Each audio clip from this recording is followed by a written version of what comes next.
Bonsoir, hein. Bonsoir. Moi c'est Alan. Voici mon frère Mike. Oui. Et nous sommes juste ici. On est des suivants de Jésus-Christ, des disciples de Jésus. C'est pas notre intention de causer un grand trouble, quoi. On ne voulait pas causer une malice ou rien comme ça. On voulait juste annoncer la bonne nouvelle de Jésus. C'est quoi la bonne nouvelle? C'est la libération de péché. Nous avons tous. Mais nous, on a envie de manger. Ouais, je sais. Mais nous sommes tous en esclavage au péché.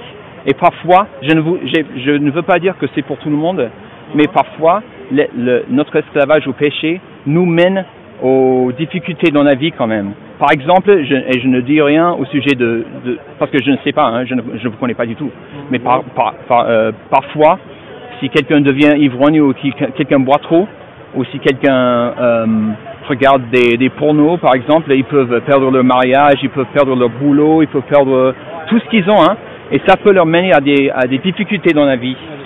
Et même si on n'est pas mené aux difficultés dans la vie, on est tous quand même dans l'esclavage au péché. Et c'est-à-dire que nous sommes tous des serviteurs du diable. Et donc moi j'ai vraiment un fardeau dans le cœur pour annoncer qu'il y a une libération. Il existe une libération du péché qui existe dans ce monde et qui existe dans le monde à venir. Dans l'avenir, parce que la libération en fait, ouais, j'avais pas l'opportunité de l'annoncer. C'est juste ceci, que Jésus-Christ est entré dans le monde par le ventre de sa mère. Il est né d'une vierge. Il a vécu une vie sans tache. Il n'a jamais péché contre Dieu. Par contre, nous avons tous péché contre Dieu, hein. Et donc il est venu pour sauver les perdus. Nous sommes tous perdus à cause de notre péché, dès la naissance. Mais nous affirmons tout le temps, hein, ça par notre péché, quoi. Parce que moi j'ai péché aujourd'hui, hein. Je suis pas supérieur. J'ai commis des offenses contre Dieu aujourd'hui. C'est-à-dire que quand je me retrouverai en face de Dieu, en jugement, il me dira, tu es coupable, parce que tu as commis des violations de ma loi. Et la peine de ça, c'est la mort éternelle, c'est l'enfer, c'est le tourment, l'angoisse, la perte éternelle qui ne se résout jamais. Donc, il y a une seule solution à ça, c'est que Dieu a envoyé son Fils unique.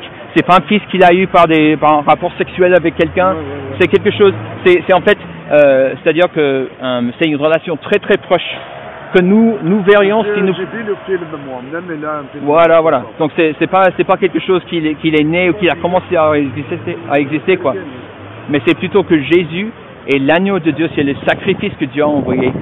Donc, nous pouvons avoir la liberté quand nous nous repentirons de nos péchés, nous tournons vers Dieu du péché, nous lui demandons de nous donner la paix dans le cœur, un nouveau cœur qui désire faire la volonté de Dieu, et nous plaçons notre foi et notre confiance en Jésus seul pour le pardon de nos péchés. Jésus est mort sur la croix pour libérer des gens du péché, la présence du péché, la condamnation que nous méritons et de la puissance du péché dans nos vies quotidiennes, dans ce monde maintenant. Il m'a libéré de beaucoup de péchés. J'étais un esclave au mensonge, aux gros mots, je disais n'importe quoi contre mes parents, quoi. Je déshonorais ma famille. Je ne croyais même pas en Dieu. Même bien que j'allais à l'église quand même avec ma famille, je ne croyais pas en Dieu. J'étais scientifique, c'est-à-dire que avec ma raison, j'étais un rebelle contre Dieu. Dieu m'a sauvé de ça. Il m'a donné le pardon de péché. Il m'a donné la vie éternelle. C'est un don gratuit. Et nous le réclamons avec foi en Jésus-Christ. Et nous lui demandons le pardon de nos péchés parce qu'il est mort sur la croix. Et nous pouvons avoir confiance qu'il peut nous donner ce don parce qu'il a vaincu la mort en fait. Il a aboli la mort. Nous fêtons ça pendant la Pâque. Évidemment, la Pâque c'est où Jésus s'est levé d'entre les morts. C'est ça ce qu'on fête pendant cette fête quand même, cette célébration. Nous fêtons que Jésus s'est levé d'entre les morts et qu'il a la puissance d'offrir à ceux qui lui appellent, d'offrir le pardon, la vie éternelle, la résurrection au paradis. Et donc nous voulons annoncer le chemin au paradis, c'est Jésus-Christ. Et c'est juste ça. Vraiment, c'est tout simple, hein. C'est vraiment la repentance de péché envers Jésus. Ce que vous parlez, ce que vous dites, c'est tout Jésus. C'est tout, hein. Ouais, c'est tout. Jésus, c'est le Fils de Dieu, c'est ça? C'est ça, ouais. D'accord. J'ai rien à annoncer à part de Jésus. Non, c'est pas. Ouais, c'est Jésus qui m'a sauvé, hein. C'est Jésus qui m'a sauvé. Il vous a sauvé de quoi, en fait? De beaucoup de péchés dans ma propre vie et disons que de la pratique des péchés. Le péché, c'est quoi? Parce que beaucoup de religions qui Ouais, disent le péché. tout à fait, hein, tout à fait. Moi, à mon avis, selon mon savoir, selon mes études théologiennes, parce que Ouais, je ouais. suis théologien, je suis le premier en Algérie qui a évangélisé l'Algérie. C'est vrai? Oui. Wow. Donc, Ok, mon ok. frère, je te salue. Donc, j'ai fait même la prison en Algérie Ah oui, ok. à cause de l'évangile. Ah oui, ok. Et vous Donc, savez, il y avait beaucoup d'Algériens. Le monsieur, il connaît le chanteur Matoub. Tu connais le chanteur Matoub? D'accord?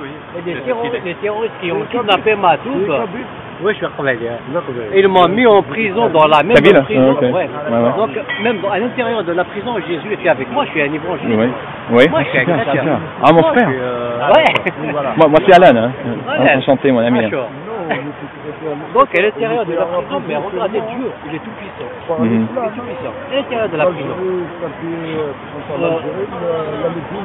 Excuse-moi, je vais faire juste un petit témoignage. Alors, les terroristes qui ont kidnappé le chanteur Matoub, l'État algérien, tellement je suis évangéliste parce que c'était interdit en Algérie. Ah oui. Ce qu'ils ont fait de moi, ils m'ont mis en prison. Mais ils m'ont mis en prison où? Dans le foyer, dans le chalet des terroristes qui ont kidnappé Matoub. Les terroristes. Ça veut dire soit tu meurs, soit tu es niqué à l'intérieur de la prison. Il faut pas mélanger. Non, c'est des terroristes. Moi, je te parle des vrais. C'est l'État. Non, les vrais, les terroristes qui ont kidnappé Matoub. Mais je te parle de... Mais moi, je connais l'histoire. Attends, je te présente Malika Matoub. Tu lui parles de moi et... Mais tu la connais pas quand même. Je suis président de la fondation Matoub Loulas, mais arrête. Je te montre ma carte professionnelle. Bon, quand même, des hommes qui étaient dans la prison, quand même. Je te montre ma carte professionnelle. Des hommes qui étaient dans la prison, quand même. Lui, il a chanté sur ça. Mais non, il a parlé sur... ça, ça c'est autre chose. Mais frère, il faut pas avoir beaucoup de colère aux choses politiques pendant que nous ne réfléchissions pas aux choses éternelles, quoi. Les choses politiques, c'est vraiment important, mais les choses éternelles, c'est plus important, hein. Qui était arrêté dans le sein de l'Algérie, ouais. avec les terroristes qui ont kidnappé le chanteur Matoub. Les gens, ceux qui ont kidnappé Matoub. C'est pas celui qui a assassiné Matoub. Ouais, je parle pas sur ça, moi. Oui, moi je te parle de celui qui a...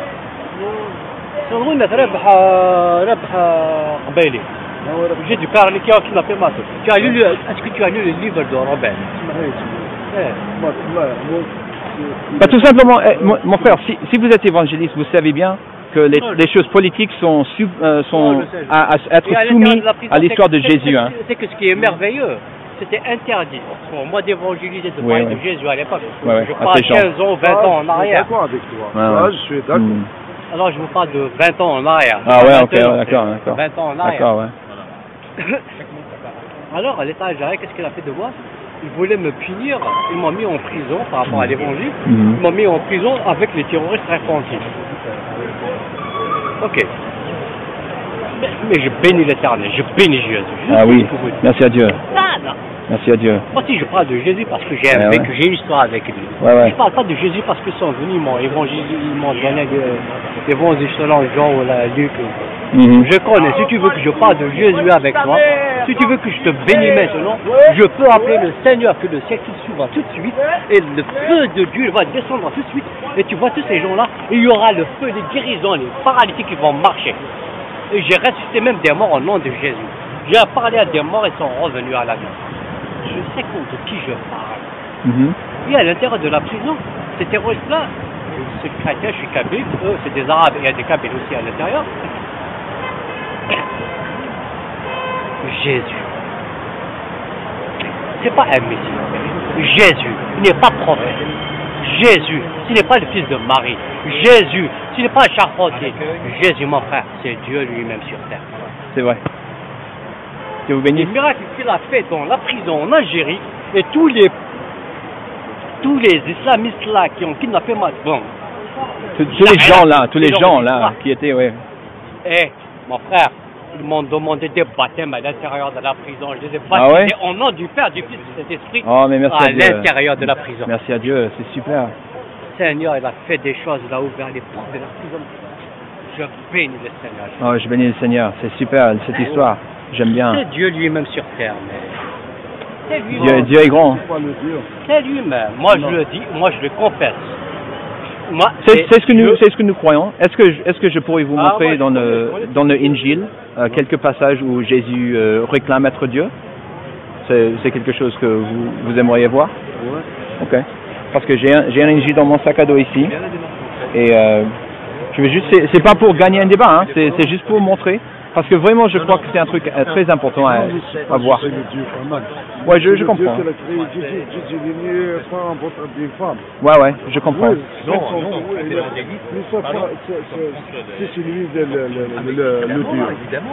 J'ai toujours ma Bible en kabyle. Oh, mais c'est super.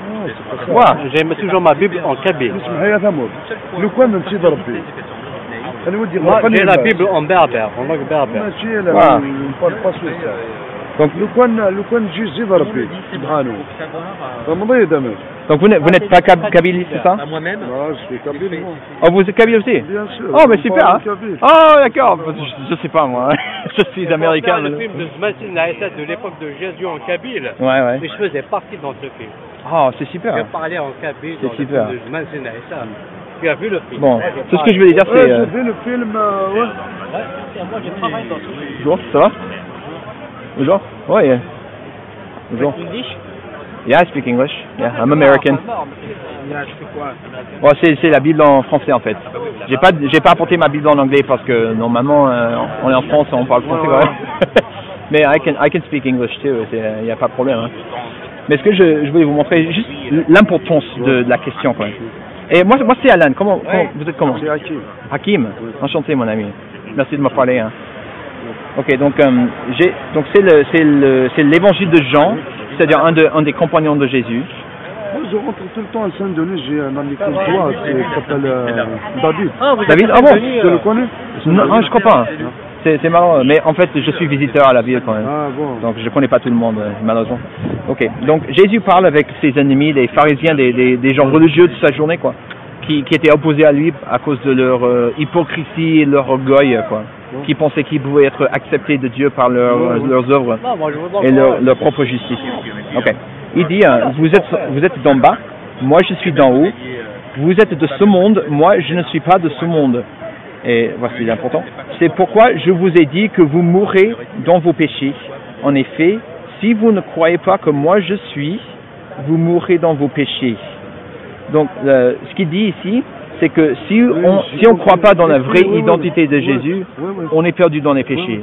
Et c'est très important, hein, c'est pour ça que je voulais juste montrer ça. Je suis d'accord. Ouais, ok, super. Si tu me dis c'est lui le Dieu, je comprends ce que vous dites. C'est lui qui l'a donné Jésus, oui. Ouais. C'est Dieu qui l'a donné Jésus. Je comprends. Hein. C'est le Fils de Dieu, comme on dit. Ouais. Mais je comprends. Pas lui le Dieu en même temps. Ok, donc voici ce que j'aimerais vous montrer. Donc les compagnons de Jésus, à la crucifixion de Jésus, ils s'enfuient. Ils ont peur, ils craignent, ils s'enfuient. Ok. Plus tard, 3 jours plus tard, la résurrection de Jésus, il revient d'entre les morts. Ouais, ça j'ai vu le film. Ok, oh super. Ok, donc ok, il va voir ses disciples, c'est le même livre, c'est Jean chapitre 20. Le soir de ce même dimanche, les portes de la maison où les disciples se trouvaient rassemblés étaient fermées car ils avaient peur des chefs juifs. Jésus vint alors se présenter au milieu d'eux et leur dit que la paix soit avec vous. Donc il leur parle un peu. Thomas, l'un des 12 compagnons de Jésus, n'était pas avec eux lorsque Jésus est venu. Ok. Donc ils lui ont dit, nous avons vu le Seigneur, mais il leur a dit, si je ne vois pas dans ses mains la marque des clous avec quoi il a été cloué, si je n'y mets pas mon doigt et si je ne mets pas ma main dans son côté, je ne croirai pas. Ok. 8 jours après, les disciples de Jésus étaient de nouveau dans la maison de Thomas, se trouvaient avec, et Thomas se trouvait avec eux. Donc Thomas est avec eux maintenant. Jésus est venu alors que les portes étaient fermées. Il s'est tenu au milieu d'eux et il a dit que la paix soit avec vous. Donc il réapparaît quoi. Puis il a dit à Jésus, Jésus dit à Thomas, avance ton doigt ici, regarde mes mains, avance aussi ta main et mets-la dans mon côté. Ne sois pas incrédule mais crois. Thomas lui a répondu, mon Seigneur et mon Dieu. Jésus lui a dit, parce que tu m'as vu, tu as cru. Heureux ceux qui n'ont pas vu et qui ont quand même cru. Donc l'important ici, c'est que Thomas, son compagnon, dit mon Seigneur et mon Dieu. Donc c'est comme il s'est penché devant Jésus et il l'appelle son Dieu. Et Jésus accepte cette adoration. Ouais, il dit ah bon, parce que tu as vu, tu as cru. Heureux ceux qui n'ont pas vu et qui ont cru. Donc il ne dit pas, lève-toi, hein, lève-toi. Par exemple, si Mohammed, s'il était avec ses compagnons, et il dit quelque chose de très sage, et l'un des compagnons dit, et il s'agenouille vers Mohammed, et il dit, tu es mon Dieu. Que dirait Mohammed? Il dirait, non, je suis qu'un Rasoul. Rasoulullah. Je ne suis pas Dieu lui-même. Ok? Donc, ne t'agenouille pas devant moi. C'est que Dieu. Il n'y a qu'un seul Dieu. Jésus ici, devant son compagnon, qui l'adore comme Dieu, il l'accepte. C'est très important. Parce qu'il n'y a qu'un seul Dieu. Il y a un seul Dieu et Jésus, c'est son nom. Jésus est son nom. Je suis d'accord avec toi. Mais moi, je vois des choses autres. Parce que moi, écoute, tous les samedis, les mardis, je vois. Parce qu'on lit ça en Kabylie, Saint-Denis. Ah, ok. Ouais. J'ai David et sa femme Virginie. Pardon. Ici, moi, ce que je ne crois pas ça, comment dire, Jésus, il y a des gens avant lui déjà. Tu vois? Avant Jésus? Oui. Des gens? Adam et... Oh oui, des prophètes. Bah oui, bien sûr. Non, le premier humain au monde. Le premier. Oh oui, ok. Oui. C'est le Dieu qui l'a donné. Oui. Mais c'est qui le Dieu? C'est pas Jésus. Si, c'est Jésus. Il était là, il est Dieu de... encore. Ouais, non, Jésus c'est...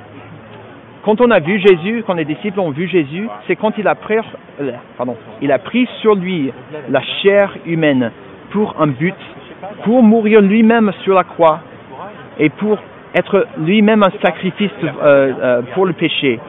C'est Jésus le Dieu depuis toute l'éternité et il a pris sur lui-même la chair humaine. Il peut faire ça, il est Dieu, il peut faire toutes choses. Hein. Il peut faire n'importe quoi. Mais il a créé déjà avant, parce qu'il y a beaucoup de prophètes qui sont passés avant lui. Ouais, c'est ça, tout à fait. Comme Youssef, il y a beaucoup. Oui. Joseph, Abraham, Noé, Moïse. Donc lui, je sais, il est né, même il a parlé 3 jours après, il a parlé. Parce qu'ils ont essayé de tuer sa mère. Comment elle est née, tu vois, ils ont croyé sa mère, tu vois, il a fait le péché avec quelqu'un d'autre. C'est lui qui a sauvé sa mère, que c'est ça? Pardon? Répétez ça, s'il vous plaît. Jésus, quand il est né, 3 jours après, il a parlé. Oh, c'est pas dans la Bible, c'est quelque chose qui a été imaginé par autre personne. Ouais, c'est ça, il a parlé. Sinon, ils ont essayé de tuer sa mère. Parce que... je sais que c'est dans le Coran, c'est pas dans l'Injil. Non, c'est pas. C'est pas le chrétianisme, c'est ça. Hein. Ouais, voilà. Donc, moi, je dirais pas que c'est vrai ou pas, je ne sais pas. Je pense qu'il est vraiment possible. Il est né, tout le monde, ils ont donné son père. Oui, il est né d'une vierge. Voilà. Par la puissance de Dieu. Ses parents, ils ont essayé de tuer sa mère. Parce que c'était une honte pour eux. Ok, c'est possible, hein. C'est possible. C'est bien possible. C'est lui qui l'a parlé pour la famille de sa mère. Il a dit non, moi c'est le fils de Dieu. C'est pas quelqu'un qui... Sa mère, elle n'a pas fait le péché avec quelqu'un. Ouais, voilà. Tout à fait d'accord. C'est lui qui l'a parlé. Et les gens, quand te voient toi, c'est pas un gosse de 3 jours, il parle, déjà, on ne peut pas parler à 3 jours. Lui, elle a parlé avec sa langue, avec sa... Ouais, bon, je sais pas si c'est vrai, c'est possible. Hein. Ce que je sais, ce qui est vrai, c'est que Jésus fait ce qu'un Rasoul Allah ne peut pas faire. Un vrai Rasoul ne peut pas accepter l'adoration comme Dieu. Si tu t'agenouilles devant moi maintenant et tu dis tu es mon Dieu, je te dis lève-toi, je suis pas Dieu, hein. Pas possible, pas possible. Même un ange. Surtout, je passe sur ça. Ouais, je sais que vous le ferez jamais, hein. Je sais que vous ferez jamais ça. Mais juste hypothétiquement, toi, moi, n'importe qui, hein. Comment je dis? Je passe sur la religion. Je dirais moi c'est le Dieu, je ne suis pas le Dieu. Ouais, exactement. Et c'est ce qui rend différent Jésus lui-même. Parce que Jésus, quand il se trouvait en face de quelqu'un qui s'agenouillait devant lui et qui a dit « Tu es mon Seigneur, tu es mon Dieu », et dit « C'est très bien que tu as cru, hein. il accepte. Ouais. Il n'a pas fait de reproches. Donc c'est lui, quoi. C'est lui, il croit, et Jésus accepte ça. Il ne fait pas de reproches. Il dit, il accepte. Et ça, c'est son témoignage à Jésus lui-même, qu'il est lui-même Dieu. Dieu peut faire n'importe quoi, il peut faire ce qu'il veut. Ouais, ça c'est. Et voici l'image qu'il rend. Parce que Jésus lui-même est le juge à la fin des journées, à la fin des jours. Et donc, c'est comme moi, le coupable. J'arrive devant le juge, devant l'arbitre. Et l'évidence contre moi est insupportable. C'est très lourd. Tout le monde sait que j'ai fait ce que j'ai fait. J'ai tué des gens. Ok. Donc j'ai tué des gens. L'évidence est incontrovertible, impossible à sursauter quoi. Et donc le juge me trouve coupable. Bang. J'ai envie de te poser la question, comme les musulmans le disent, il y a le paradis et l'enfer. C'est vrai ou non? C'est vrai. C'est vrai. Moi, justement, quelqu'un à l'église, il m'a dit non, il n'y a que le paradis. Il n'y a pas l'enfer. Waouh. Eux, ils ne croient pas au péché. Ils ne croient pas à la justice de Dieu. C'est très triste. Tu peux me laisser ton numéro? Ouais, bien sûr.